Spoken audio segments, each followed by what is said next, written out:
بسم اللہ الرحمن الرحیم۔ السلام علیکم۔ آپ دیکھ رہے ہیں T D P Analytica.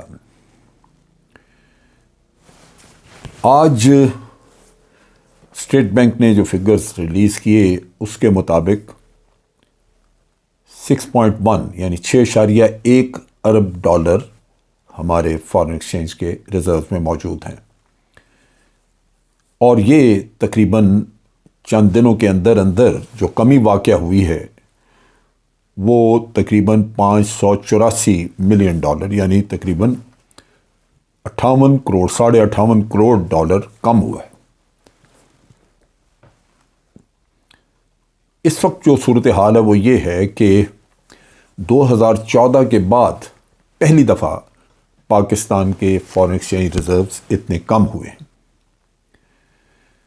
Political stability کا کوئی نام و نشان نہیں، مار دھاڑ شروع ہے۔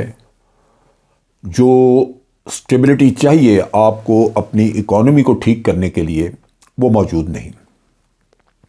اسحاق ڈار کا کہا گیا کہ وہ آ کے سب کچھ سنبھالیں گے، وہ ہو سکتا ہے کہ وہ آ کے انہوں نے میاں صاحبان کے جو منی لانڈرنگ وغیرہ کے معاملات ہیں وہ سنبھالے ہوں، لیکن یہاں پہ تو اکانومی کے معاملے میں تو کوئی کام ہوتا ہوا نظر نہیں آ رہا۔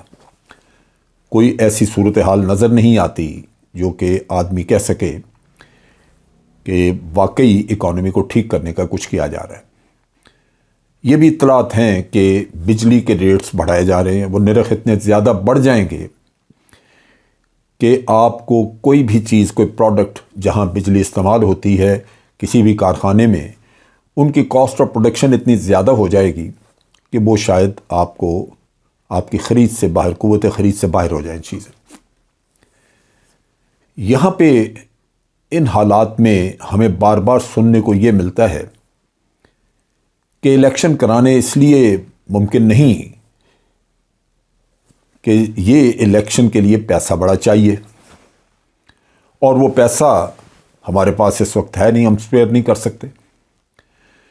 حالانکہ الیکشن جو ہیں وہ نہ صرف آپ کو آگے ایک پرماننٹ گورنمنٹ دے گا 5 سال کے لیے، بلکہ وہ ایک فیصلہ کن مرحلہ ہوگا جس میں پتہ لگ جائے گا کہ عوام کس کے ساتھ ہیں، اور پھر اس کی بنیاد پہ جو حکومت بنے گی وہ کھل کے معاملات کو سنبھال بھی سکے گی، ڈیل بھی کر سکے گی۔ آج پاکستان کے عوام کا مطالبہ بھی یہی ہے۔ پیسے نہیں ہیں، وقت مانگا جا رہا ہے کہ آخر الیکشن ہوں گے کسی وقت پہ، اس وقت بھی تو پیسہ لگے گا۔ سو وہاں پہ اس وقت جب الیکشن ہوں گے، آج سے 7-8 مہینے بعد اگر ہوں جنرل الیکشن اس وقت پہ ہوں، تو جس رفتار سے یہ پیسہ کم ہو رہا ہے، جس رفتار سے یہاں پہ یہ فارن ایکسچینج کم ہو رہا ہے، اس وقت تو پتہ نہیں ہم کس نیچ پہ پہنچے ہوں گے۔ اگر تو اس حکومت کو کوئی درد ہے اس ملک کے لیے، عوام کے لیے، تو پھر صورتحال کچھ مختلف ہوتی۔ میں اس لیے یہ کہہ رہا ہوں کہ مجھے یوں لگتا ہے کہ یہ بڑے بے رحمی سے ہمارے ساتھ اور ہمارے خزانے کے ساتھ عمل کر رہے ہیں۔ آج ایک اور شخص کو وزیر بنا دیا گیا، تقریباً میرا خیال ہے 79-80 کے قریب منسٹرز ہو گئے ہیں۔ کیوں؟ جس ملک کے پاس پیسہ نہ ہو وہاں بے محکمہ وزیر پہ وزیر بناتے جانا کوئی سمجھ آتی ہے کسی کو؟ اور باہر کے دورے اسی طرح، MNA MPs خریدنے کے لیے وہ ترقیاتی فنڈ اسی طرح وہ استعمال ہو رہے ہیں۔ یہ وہ پرابلم ہے جس کی وجہ سے میں سمجھتا ہوں کہ اس وقت کی حکومت وہ مخلص نہیں ہے، وہ مخلص نہیں ہے۔ اگر مخلص ہو تو پھر اس طرح کے کام نہ ہوں۔ الیکشن کرانا کوئی غلط چیز نہیں ہے، یہاں صرف الیکشن کو ٹالا جا رہا ہے، اس سے بچا جا رہا ہے، اس سے جان چھڑائی جا رہی ہے، کیونکہ اندازہ ہے کہ الیکشن یہ جیت نہیں سکیں گے۔ پنجاب میں جو کھیل کھیلا جا رہا ہے وہ بھی اسی کا حصہ ہے، اور حکومت اس حد تک تو کامیاب ہو گئی کہ اسمبلیوں کو جو ڈیزالو کرنے کا عمران خان کہہ رہا تھا وہ اب نہیں ہو رہی، پتہ نہیں کب ہو سکتی ہیں۔ اور اگر آج سے مہینہ 2 مہینے اور گزر جائیں اور پھر آگے رمضان وغیرہ آ جائے اپریل کے مہینے میں، مارچ اپریل میں، تو پھر تو آپ اگلے الیکشن کے لیے تقریباً اس پیریڈ میں چلے جائیں گے جہاں اگلے الیکشن کی تیاری ہوگی، یعنی جو جنرل الیکشن نارمل وقت میں ہونا ہے، پھر کیا فائدہ؟ پھر جلدی الیکشن والی تو بات ہی ختم ہو گئی۔ سو یہاں پہ کسی کو کوئی دکھ درد نہیں، مجھے چند چیزوں پہ اعتراض اور فکر ہے۔ ایک تو یہ کہ یہ اگر 7-8 مہینے گزار کے جاتے ہیں تو خدا نہ خواستہ وہ نہ ہو کہ ملک کو اس ایسی نہج پہ چھوڑ جائیں جہاں پھر کسی کے بس میں نہ ہو اس کو سنوارنا، اس کو ٹھیک کرنا، خزانہ اتنا خالی کر جائیں کہ اس کو دوبارہ سنبھالنا کسی کے بس میں نہ ہو۔ سو ایک تو یہ وری ہے۔ دوسری جو میری بڑی فکر ہے مجھے وہ یہ ہے کہ بہت ساری چیزیں جو ابھی ہو رہی ہیں ان کا الزام جو ہے وہ اسٹیبلشمنٹ پہ ڈال دیا جاتا ہے۔ ہو سکتا ہے بعض چیزوں میں اسٹیبلشمنٹ ذمہ دار ہو، لیکن جب اس طرح کی روش چل نکلتی ہے تو یہ حکومتیں اپنی ہر برائی، اپنا ہر غلط کام وہ اسٹیبلشمنٹ پہ ڈالنا شروع کر دیں گے، کیونکہ اسٹیبلشمنٹ کی طرف سے جواب نہیں آئے گا، وضاحت نہیں آئے گی۔ ان حالات میں رانا ثناء اللہ کے بیانات کو میں اگر دیکھوں یا اور بھی بعض لوگوں کے بیانات، تو رانا صاحب نے ایک جگہ پہ فرمایا کہ ہم تو بے باس ہیں، ہمیں جو کہا جاتا ہے ہم کر دیتے ہیں، کون کہتا ہے؟ یہ حکومت جو کہ ایک اپنا قانونی جواز نہیں رکھتی، وہ ایک فساد، ایک دھوکہ ہے کہ انہوں نے ایک نو کانفیڈنس ووٹ کی شکل میں یہ کام کیا۔ وہ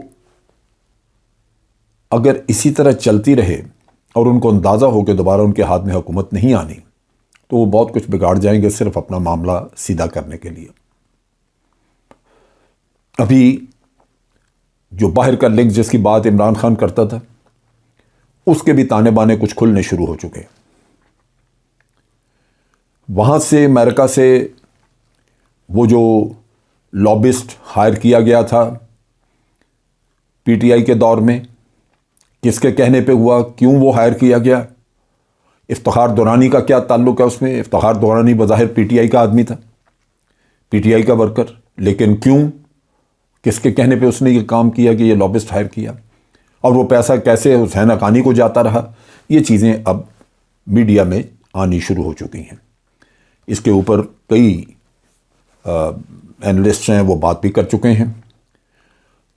اگر ان چیزوں کا بھی لنک بالآخر اسٹیبلشمنٹ کے ساتھ نکلتا ہے تو یہ اور بھی تکلیف دہ چیز ہوگی۔ یہاں انتہائی ضروری ہے کہ اس وقت اسٹیبلشمنٹ، ہماری آرمی، جی ایچ کیو، یہ اپنے آپ کو اس حکومت کی غلط کاریوں سے باقاعدہ علیحدہ کر لیں، یہ بالکل علیحدہ نظر آئیں۔ ہمارا ادارہ بہت قربانیاں دے چکا، اور اگر ان قربانیوں کے باوجود ان کے اوپر کوئی انگلی اٹھے تو مجھے پتہ ہے، میں نے جونیئر آفیسر کی حیثیت سے یہ چیزیں دیکھی ہوئی ہیں، آپ کا morale ڈاؤن ہوتا ہے، آپ کا دل بہت برا ہوتا ہے۔ انسان بچنا چاہتا ہے ان چیزوں سے، لیکن عوام کے جب منہ کھل جاتے ہیں تو وہ آپ کے اوپر الزام تراشی سے باز نہیں آتے۔ لہٰذا اس حکومت کا کوئی معاملہ ایسا مجھے نظر نہیں آتا جہاں یہ معاملات کو سنبھالتے ہوں، ٹھیک کرتے نظر آ رہے ہوں۔ یہ اپنی مار دھاڑ میں بزی ہیں، اور کوئی بھی ادارہ اس وقت، وہ تحقیقاتی ادارے ہوں، مالیاتی ادارے ہوں، آپ ایف بی آر کو دیکھ لیں، ایف بی آر نے ہماری اطلاع کے مطابق بتا دیا ہے کہ وہ ٹارگٹ سے 250-300 ارب روپیہ کم اکٹھا کر سکتے ہیں، اس سے زیادہ نہیں۔ یعنی جو ٹارگٹ فکس ہوا تھا، جو آئی ایم ایف کو دیا، اس سے بھی 250 ارب کم۔ اور اگر آپ ایمنسٹی دیں جس میں کہا جا رہا ہے کہ وہ اسمگلڈ کاریں جو ارسٹائل فاٹا وغیرہ کے علاقے میں پڑی ہوئی ہیں یا کہیں اور، ان کو اجازت دے دی جائے، معافی دے دی جائے، وہ رجسٹر کرائیں، پیسہ آئے، یہ ساری وہ چیزیں ہیں جو بالآخر ملک کو نقصان دیتی ہیں، لاقانونیت پیدا کرتی ہیں۔ سو آپ اگر ادھر دھکیلنا چاہتے ہیں اپنے ملک کو تو تب بھی یہ ٹارگٹ تو پورے نہیں ہوتے۔ اس وجہ سے یہاں پہ بجائے اس کے کہ کوئی بھی انا کا مسئلہ بنائے، بجائے اس کے کہ اسٹیبلشمنٹ کو گھسیٹ کے اس میں شامل کر کے تو ان کی بے توقیری کی جائے، کنسٹرکٹیو تھنکنگ یہ کہتی ہے کہ آپ ملک کے مسائل کی طرف توجہ دیں، اور توجہ مسائل کی طرف یہی ہے کہ آپ الیکشن کروائیں۔ یہ میں اس لیے کہہ رہا ہوں کہ عمران خان کی محبت میں نہیں، یہ ان لوگوں کی نفرت میں جنہوں نے ملک کو دونوں ہاتھوں سے لوٹا۔ کیا ہم نہیں جانتے ان کے کام؟ کون نہیں جانتا کہ زرداری صاحب، نواز شریف، باقی جو میاں فیملی وغیرہ، یہ آج اپنے قوانین بدل کے کیسز سے نکل جائیں، لیکن ملک کے ساتھ جو انہوں نے ظلم کیے ہوئے ہیں، عوام وہ چیزیں جان گئی، عوام کے دل میں نفرت ہے ان کے لیے، جس کی وجہ سے عمران خان کے ساتھ کھڑے ہوتے ہیں، ورنہ شاید عمران خان کا بھی کوئی نشان نہ ہوتا۔ تو یہ سمجھنا چاہیے، اور جو بھی ارباب اختیار یا جو بھی اس میں کوئی ایسا رول پلے کر سکتے ہیں کہ ملک کو پٹری پہ ڈالا جائے، ان کو چاہیے کہ ہوش کے ناخن لیں اور یہ رستہ اختیار کریں جس سے کہ اسٹیبلٹی آ سکے۔ اب تک کے لیے اتنا ہی۔ افواج پاکستان زندہ باد، پاکستان پائندہ باد۔